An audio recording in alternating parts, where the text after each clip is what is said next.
আমার নাম জ্যোতিয়া রহমান, মানিকগঞ্জ। আমার জানতে ইচ্ছে করছে যে আমার বাবার চার, আমার মার চার, আমার প্রভুর দোষ, তাহলে আমার কি? এই জ্যোতির রহমান আমাদের মানিকগঞ্জের জ্যোতির রহমান বলছে যে আমরা মরমীবাদ অনুসারে জানতে পারি বা মরমী বিজ্ঞানীদের মতে আমরা জানতে পারি যে আমাদের মানব দেহে যে বিষয় আছে এগুলো আছে। এর মধ্যে মরমী বিজ্ঞানীরা বলে যে প্রভুর হলো 10 ইন্দ্রিয়। প্রভু বলতে গেলে প্রকৃতি হইতে পারে, প্রভু বলতে গেলে সাম্প্রদায়িক মুসলমানরা বলবে যে আল্লাহ, হিন্দুরা বলবে ব্রহ্মা, আরেকজন বলবে আরেকটা। প্রভু বলতে গেলে ওরা নিজেরা, আবার হিন্দুরা তাদের ইসকনের যারা ট্রেনার বা যে ইনস্ট্রাক্টর তাদেরকেও প্রভু বলে। ইসকনের এই যে আরে ধরছে বলছে প্রভু, ওই যে কৃষ্ণ কি জানি না, চিন্ময় কৃষ্ণ, হ্যাঁ চিন্ময় প্রভু। আরে ভালো নামটা কি হয়? চিন্ময় কৃষ্ণ প্রভু।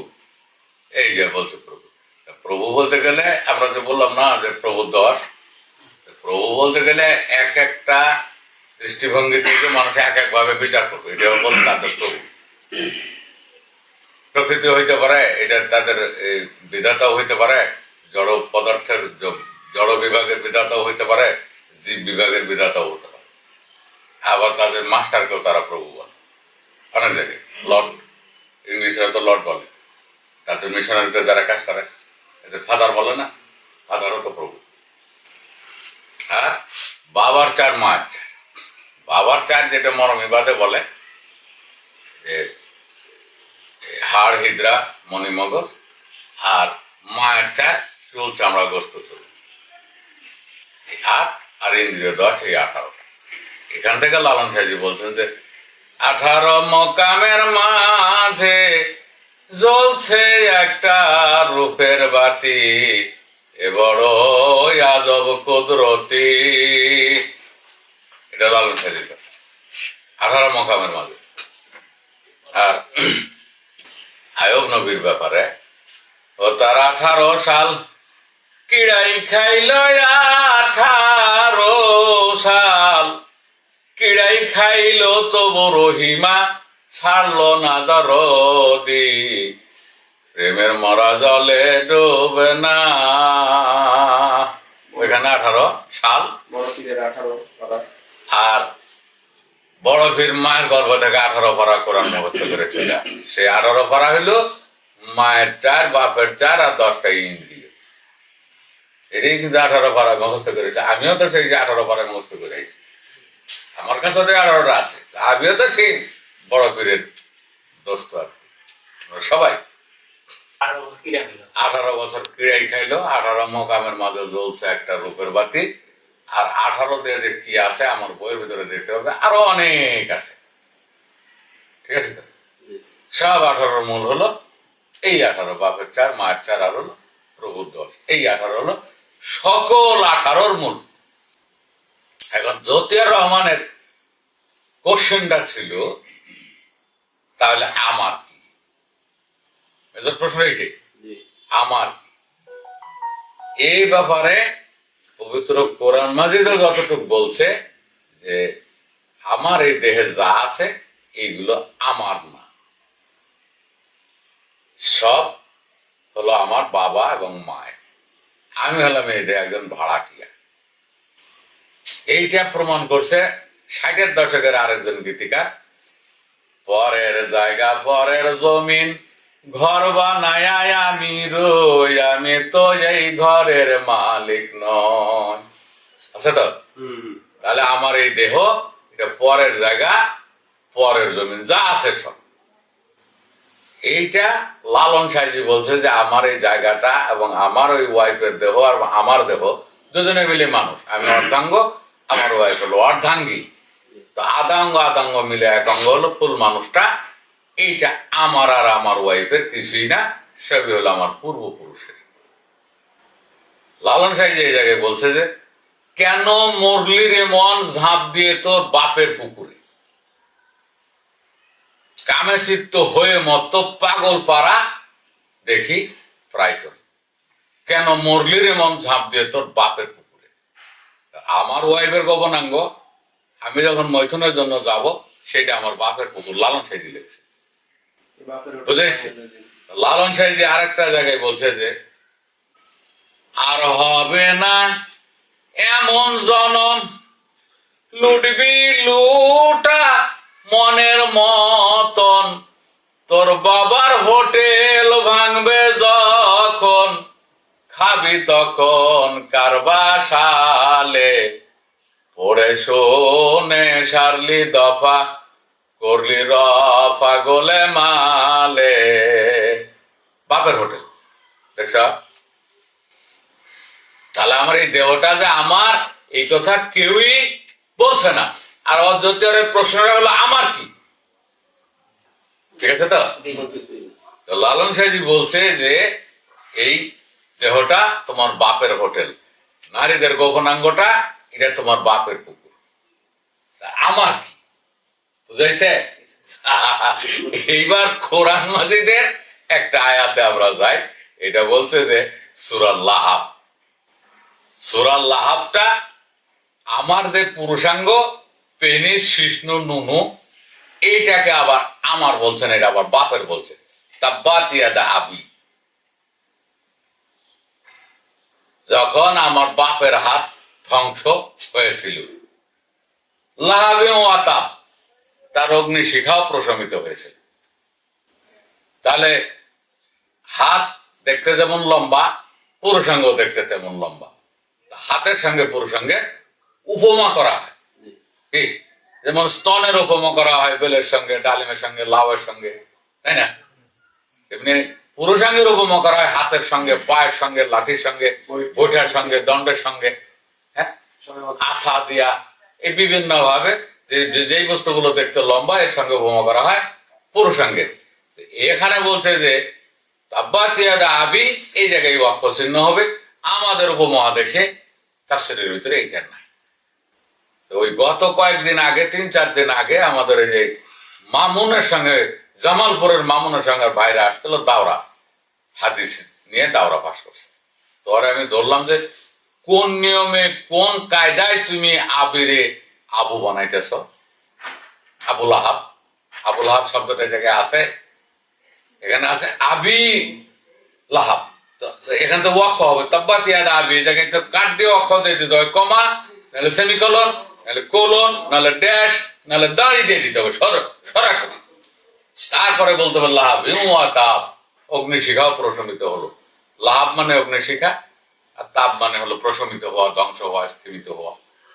এবং আগে বলা হয়েছে তাব্বাত, ধ্বংস হলো, নষ্ট হলো, প্রশমিত হলো। তাব্বাত ইয়াদা আবি, আমার বাপের হাত ধ্বংস হলো। এটাও যেমন ধ্বংস, পরেরটাও তেমন ধ্বংস। লাহাবি অতাপ, তাহলে অগ্নিশিখাও ধ্বংস হলো। বুঝছে তো? ওয়াকফার গরমিলের কারণে এটাকে আবুল আহাব বানায়। এর একটা গল্প, একাধিক গল্প বানায়, এই সার্কাসটা আমাদের উপমহাদেশে চলছে। তাহলে পবিত্র কোরআন মাজিদের ভাষ্য অনুযায়ী পুরুষাঙ্গকে হাতের সঙ্গে তুলনা করে এটা আমার বাপের হাত বলা হয়েছে। এটা তো আমার বলা হয়নি, লালন সাইজি তো তাই বললো, আমার না। আবার ওই যে 60-এর দশকের একজন কবি, সেও তো বললো যে এটা পরের জায়গা, পরের জমিন, ঘর বানায় আমি রই, আমি তো এই ঘরের মালিক না। সব মিলছে তো, সব লালন, ওই কবি এবং পবিত্র কোরআন মাজিদ মিলছে তো। সব মিললে বোঝা গেল যে এই দেহে আমি একজন ভাড়াটিয়া। যেমন বাস আমরা ভাড়ার বিনিময়ে উঠি, আবার নেমে যাই, অন্য অন্য যানবাহন ভাড়ার বিনিময়ে উঠি, ভাড়া দিয়ে নেমে যাই। ঠিক আমাদের এই দেহে আমরা ভাড়াটিয়া হিসাবে থাকি। আর এইটা হলো আমাদের পূর্বপুরুষের আবাস নিবাস। পূর্বপুরুষের আবাস নিবাস যেমন জরায়ু, মরমীবাদীদের মতে, মরমী বিজ্ঞানীদের মতে পূর্বপুরুষের আবাস নিবাস হলো নারীদের জরায়ু। এইখান থেকে সব মানুষ আসে। এইটা হলো আমাদের আসল বাড়ি। সবার, সকল প্রাণীর আসল বাড়ি হলো যার যার জরায়ু। আমার জরায়ু, আমার জরায়ু বলতে গেলে আমি তো অর্ধেক মানুষ, আমার দেহ তো জরায়ু নেই। আমার আর একটা অর্ধাঙ্গী আছে, তার কাছে জরায়ু আছে। তো নারী নিয়ে কোনো কথা বললে, নারী দেহ নিয়ে কথা বললে আমাদের দেশের অনেক মানুষ বলে যে এরা হইল মদন সর্বস্ব, এরা হইল জনি সর্বস্ব আলোচক। আমরা বলি না এই কথাটা, আমরা বলি যে তোমরা পবিত্র কোরআন মাজিদে সকল আয়াত গবেষণা করে দেখো, পবিত্র লালনের সকল আয়াত গবেষণা করে দেখো, ওই জনি রিলেটেড আর কৃষ্ণ রিলেটেড সব মেজর হইলো এই দুটো ক্যারেক্টার, কি জনি আর কৃষ্ণ। এইটাকে পার্সনিফাইড করে এর উপরে নরত্ব আরোপ করে, বাংলায় নরত্ব আরোপ, ইংলিশে বলে পার্সনিফাইড, আরবিতে বলে তুজাসসাম। এই তুজাসসাম করে একটা পৌরাণিক চরিত্র বানানো হয়। ওই পৌরাণিক চরিত্র দ্বারা অনেক ছোট ছোট গল্প তৈরি করা হয়। এই গল্পগুলোই ওয়াজ সার্কাস নামে চলে। আমাদের দেশে যে নাচানাচির ওয়াজ সার্কাস আর জিকির সার্কাস চলে না, খাম্বা বায়ে উঠে আবার পড়ে। আর যে ওয়াজের যে বর্তমানে কে জানি বললো যে ওয়াজের ছড়াছড়ি, এমন ওয়াজ আরম্ভ হয়েছে, বৈশাখী মেলাও নাই, আর ঘোড় দৌড় নাই, নৌকা বাইশ নাই। হ্যাঁ, এই সমস্ত খেলাধুলা বাদ দিয়ে ওরা ওয়াজ সার্কাসে মাতামাতি। আসলে যে ওরা যা শুনছে আর যা বলছে একটিও যে সঠিক না। আমার এর আগে একটা ভিডিওতে 4 লক্ষ ভিউ হয়েছে, 4 লক্ষ মানুষ শুনছে। একটা মানুষের প্রতিবাদ কর যে বলঙ্গাজি একটা ভুল কথা কইছে, বলঙ্গাজির তথ্যটা ভুল। আর আমি বলতে পারি একেবারে অন রেকর্ড এবং সারা বিশ্ববাসীর সামনে আমি বলি যে সকল তরিকাবাজি ছিন্নমূল, সকল এই যে সরকারি নামাজবাজি ছিন্নমূল, সকল সাম্প্রদায়িক মতবাদী ছিন্নমূল, এদের কোনো মূল নাই। মুসলমানরা যা করতে চায় কোন পবিত্র কোরআন মাজিদের সঙ্গে কোনো মিল নেই, তারা এটা করে দিতেছে। মুসলমানদের একেবারে ধর্মগ্রন্থে পরিষ্কার লেখা আছে, তোমাদের কাছে যাদের কাছে স্মার্টফোন আছে, এখন যদি ক্লিক দিয়ে দেখো সূরা মাইদার 48 নম্বর আয়াতের খণ্ডাংশে বলা আছে লিকুল্লি জালনা মিনকুম শিরাতা ওয়া মিনহাজা, তোমাদের প্রত্যেকের জন্য ইলমে শরীয়ত আর ইলমে মিনহাজ আবশ্যক ফরজ করা হয়েছে। তো তুই শরীয়ত প্রচার করবি আর তুই মিনহাজ প্রচার করবি না, মিনহাজ যারা করবে তাদেরকে আটকায় দিবি, খেলাধুলাও চলবে না, মাজারে একটা গান বাজনাও চলবে না, শুধু তোর এই সরকারি নামাজ দিয়ে থাকতে হবে। তা আমি অন রেকর্ডে বলি, এই সরকারি নামাজ তো করোনার সময় ধরাশায়ী হয়েছে না, হয়েছে না? সকল জায়গায় নামাজ বন্ধ, জোরে কইও। মক্কার ঘরে বন্ধ, বাইতুল মুকাররমে বন্ধ হচ্ছে না? এটা আল্লাহ, এটা ভগবানের, এটা ব্রহ্মার, তোর বানানো, এটা তোর বানানো বিধায় তো তুই বন্ধ করতে পারছস। কিন্তু খোদার নামাজ, খোদার ঈশ্বরের ব্রহ্মার আল্লাহর যে সালাত, সেটা বন্ধ করতে কেউ পারবো? কোন সৎ দেশের সরকার? ওটা আরো বেশি বেশি হয় করোনার ভিতরে, হচ্ছে না? যার যার ঘরে বলতে সালাত চালাও, খালি ঘন ঘন সালাত। কে? আর সরকারি যেটা সালাত সেটা তোমরা বন্ধ করছো।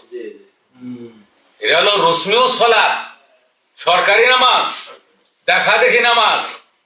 লালন সাজি বলছে কি, দেখা দেখি করিলে যোগ, ঘটিবে বিপদ, বাড়ি বেরো। দেখা দেখি করিলে যোগ, ঘটিবে বিপদ, বাড়ি বেরো। এটা সরকারি নামাজ। এটার জন্য তোমরা কিভাবে উঠে পড়ে লাগছো রাস্তায়। সুরাকেরা ভুল হইলে নামাজ হবে না, দাঁড়াতে কম বেশি হলে নামাজ হবে না। আরে বাবা, তোমরা যেমন একটা প্রতীক তৈরি করা হয়েছে, মূল জিনিসটা আড়াল করে তার একটা প্রতীক দাঁড় করানো হয়েছে, এই প্রতীকের উপর লেগে গেলে মূলটা বাদ দিয়া। আর তোমরা যারা উপাসনা করো সেই উপাসনার মূল্য কি? একটা মাছের পাখা সমানো না, একটা পশমের সমানো না। আরে ইয়ার একেবারে ডাইরেক্ট আল্লামা জালালউদ্দিন রুমিকে মানে না এমন কোন বক্তা, এমন কোন মোল্লা মুন্সি পৃথিবীর বুকেই নেই। জালালউদ্দিন রুমিকে আমরা মানি না। মুসলমানদের মধ্যে আছে একটা বক্তা মোল্লা মুন্সি পাওয়া যাবে না যারা মাওলানা জালালউদ্দিন রুমিকে অমান্য করে। মাওলানা জালালউদ্দিন রুমি পরিষ্কার ভাবে বলছে,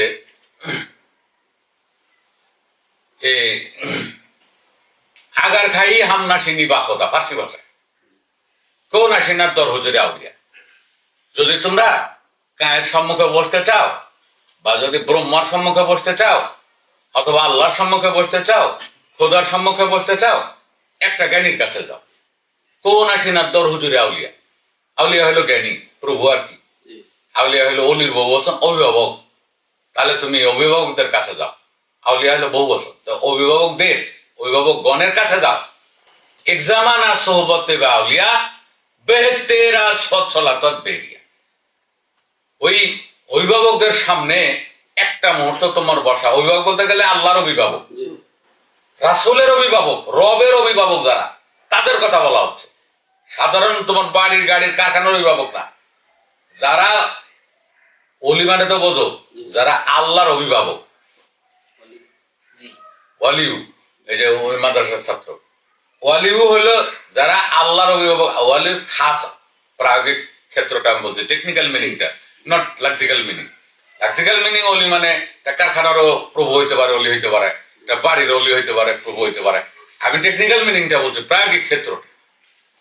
তো প্রায়োগিক ক্ষেত্রটা হলো যারা আল্লাহকে, অন রেকর্ডে বলছি, আল্লাহকে যারা কান ধরে তোলে, নাক ধরে বসা।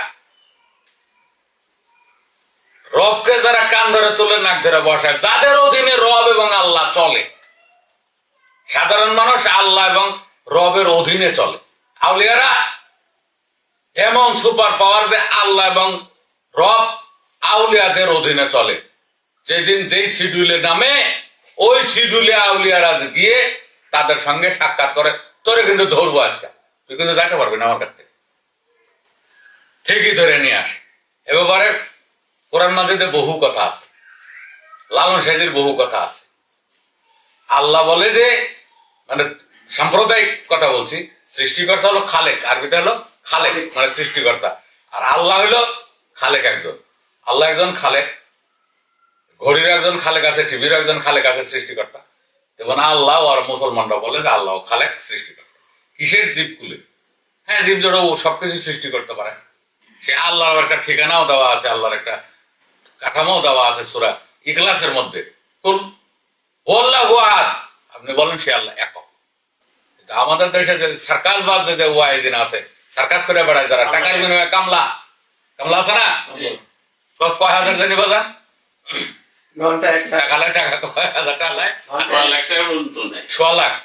এই যে 1 ঘন্টা 1.5 ঘন্টা ওয়াজ করে 1 লাখ 1.5 লাখ অথবা 70,000 50,000 করে টাকা নেয়। এগুলোর পেটে বম মারলেও একটা মিনহাজের তত্ত্ব বেরোবে না। যতই মোটা তাজা হোক, যতই সুন্দর হোক, যতই দাড়ি টুপি পাগড়ি থাক, ওটা তেলতেলা স্বভাবের।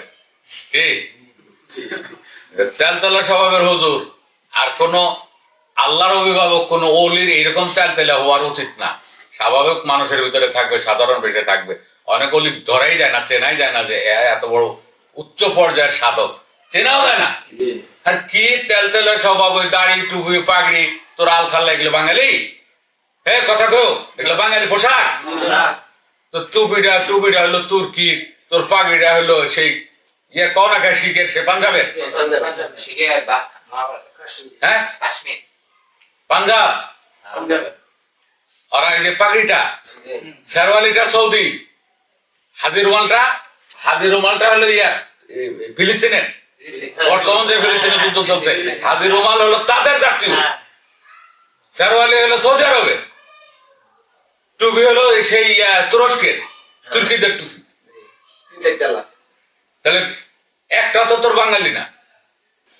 সেইরে নিয়ে এই পোশাক লাগাইতে হবে, এই দাড়ি লাগাইতে হবে, পাগড়ি লাগাইতে হবে, এই টুপি লাগাইতে হবে, আলখাল্লা লাগাইতে হবে, এইগুলো নিয়ে তোমরা ওয়াজ করে খাইতেছো, কামলাগিরি করে খাইতেছো।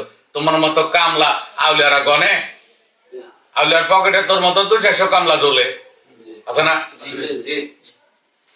কি ওয়াজ ভেঙে ফেলবো, ছিঁড়ে ফেলবো, আরে তাড়া বরে ফেলে দিব, আবার মায়েরও খায়, আবার ফাঁসিতেও ঝোলে। এই উগ্রবাদী, এদের মৌলবাদী বলা যাবে না কিন্তু, এরা মৌলবাদী না, উগ্রবাদী। এদেরকে ছিন্নমূল বলতে হবে। মৌলবাদী হলো যারা মূলের উপরে থাকে। তো মূলের উপরে আমরা, আমাদেরকে আমরা মৌলবাদী বলতে পারি যে আমরা পবিত্র কোরআন, পবিত্র বেদ, পবিত্র বাইবেল, পবিত্র ইঞ্জিলের একেবারে 16 আনা মেনে চলি আমরা। যদি বলে যে পৃথিবীতে একজন মানুষ বার করতে হবে যে পবিত্র কোরআনের 16 আনা মানে, সেটা বলবো আমি মানি। একেবারে অন রেকর্ডে সবার সামনে বলছি যে পবিত্র কোরআন মাজিদের সকল আয়াত 16 আনা মানে আমি, শরীয়ত এবং মিনহাজ দুটোই মানি। আর ওরা শরীয়ত মানে মিনহাজের কাছেও যায় না। তুই যে সমস্ত সাধকদেরকে গালি দিস, তোরা যে সমস্ত সাধকের আখড়া ভাঙতে যায়, একটা পশমের মূল্য তোর আছে? যেখানে বলা হয়েছে যে এক জামানা সোহবতে বা আউলিয়া, সেই অভিভাবকদের সম্মুখে একটা মুহূর্ত বসা বেহতেরা সচ্ছলত বেরিয়া 100 বছরের ত্রুটি মুক্ত উপাসনার চেয়ে উত্তম। কেমন হইল? ত্রুটি মুক্ত উপাসনার চেয়ে উত্তম একটা মুহূর্ত বসা। আর সেই সমস্ত মহাসাধকদের তুমি আখড়া ভাঙবে, তাদের বিরোধিতা করবে, হয়? পবিত্র কোরআন মাজিদের কয়টা আয়াত, তুই মানুষের কয়টা আয়াতের ব্যাখ্যা তোর কাছে আছে? একটাও তো হয়নি, সবগুলো রেডিমেড। এই হিন্দু গিরিশচন্দ্র সেন আমাদের করছে। এই গিরিশচন্দ্র দাদা এটা নকল করতে করতে করতে করতে এখন পর্যন্ত আসতেছে। কেউ ইন্ডিভিজুয়াল বাংলা অনুবাদ করতে এখনো পারে, আর হয়ই নেই। এদের অনুবাদ খুললে দেখা যাবে যে আধা আরবি আর আধা বাংলা। ইভেন এই যে লা ইলাহা ইল্লাল্লাহু মুহাম্মাদুর রাসূলুল্লাহ, এটা মুসলমানদের বীজ মন্ত্র। বীজ মন্ত্র না? হিন্দুদের বীজ মন্ত্র হরে কৃষ্ণ হরে রাম। এই মুসলমানদের বীজ মন্ত্রের বাংলা আজ পর্যন্ত কেউ করতে পারে। এরা করে কি? এইটার এই লা ইলাহা ইল্লাল্লাহু মুহাম্মাদুর রাসূলুল্লাহ, এটার বাংলা বলে কি? হযরত আল্লাহ ছাড়া কোনো মাবুদ নাই, আল্লাহর মাবুদ আরবি রইল। হযরত মুহাম্মদ সাল্লাল্লাহু আলাইহি ওয়াসাল্লাম আল্লাহর রসুল, একটা বাংলা নেই। সব শব্দগুলি আরবি। এটা হয়েছে এই অন রেকর্ডে আমি বলছি, এটার বাংলা হবে কাঁই ছাড়া কেউ নাই, সাই হলো কায়ের টুত। কাঁই ছাড়া কেউ নাই, সাই হলো কায়ের টুত। ওই যে সার্কাসবাজি করতেছে কামলা বক্তা, কামলা আর কি বলবো এটারে, বদলা কামলা, টাকার বিনিময়ে কাম করে, টাকার বিনিময়ে চুক্তিতে যায়, কোরআনের খেলাফ, হাদিসের খেলাফ। বহু ফতোয়ার কিতাবে আছে যে ধর্ম আলোচনা করে কেউ টাকা নিতে পারবে না, মসজিদের ইমামতিদেরা টাকা নিতে পারবে না, পবিত্র কোরআন মাজিদের দর্শ দিয়ে পড়িয়ে কেউ টাকা নিতে পারবে না। বহু ফতোয়ার কিতাব আছে, আর মানে না। একদল মানে, একদল মানে না, একদল মানে, একদল মানে না। তাহলে এটা অন্যায় করে। আর বাকি দোয়া দরুদ ঝাড়ফুঁক মিলাদ যা আছে সব এদের বানাও ছিন্নমূল। অর্থাৎ এগুলো হলো ছিন্নমূল। মৌলবাদী যদি বলি একমাত্র আমরা মূলের উপর আছি, আমরা মৌলবাদী। তাদেরকে বলতে হবে উগ্রবাদী, তাদেরকে বলতে হবে ছিন্নমূল, জঙ্গি। এরা কখনো মানুষের কাতারে পড়ে না। যারা যাত্রা প্যান্ডেল ভাঙতে যায়, যারা সার্কাস খেলা ভাঙতে যায়, যারা নৌকাবাইজ ভাঙতে, যারা বৈশাখী মেলা ভাঙতে যায়, এখন শুনে যে পিকনিক করবে ভোলা বানে ধান, এই অগ্রহণ মাসে ধান টান কাটা শেষ, আমরা একটা পিকনিক করবো, আনন্দ করবো, শেষ। এই পিকনিকটাও করতে দিচ্ছে না। তারা কারা? জঙ্গি, উগ্রবাদী, সন্ত্রাসী। এরা হলো সাম্প্রদায়িক সন্ত্রাসী, এরা মৌলবাদী না। মনে রাখতে হবে। মূল জায়গাটা ছিল আমাদের জকির রহমানের সেই আমার কি, আমার এই জায়গায় কিছুই নাই, আমি শূন্য, আমার এই দেহটা বাপের মায়ের, আমি এই জায়গার ভাড়াটিয়া, এই জায়গায় আমার বলে কোনো কিছু নেই। বাড়িও না, গাড়িও না, সন্তানও না, স্ত্রীও না, টাকা পয়সাও না, ইভেন আমার দেহের অঙ্গ প্রত্যঙ্গও আমার না। আমার রেখে চলে যেতে হবে, তাই না? কয়েকদিনের জন্য পাইছি, 60-70 বছরের জন্য, আবার যাওয়ার সময় সব রেখে আমার বিদায় নিতে হবে। তাহলে আমার হইল কি? আবার কিছু আছে? Clear clear. আচ্ছা।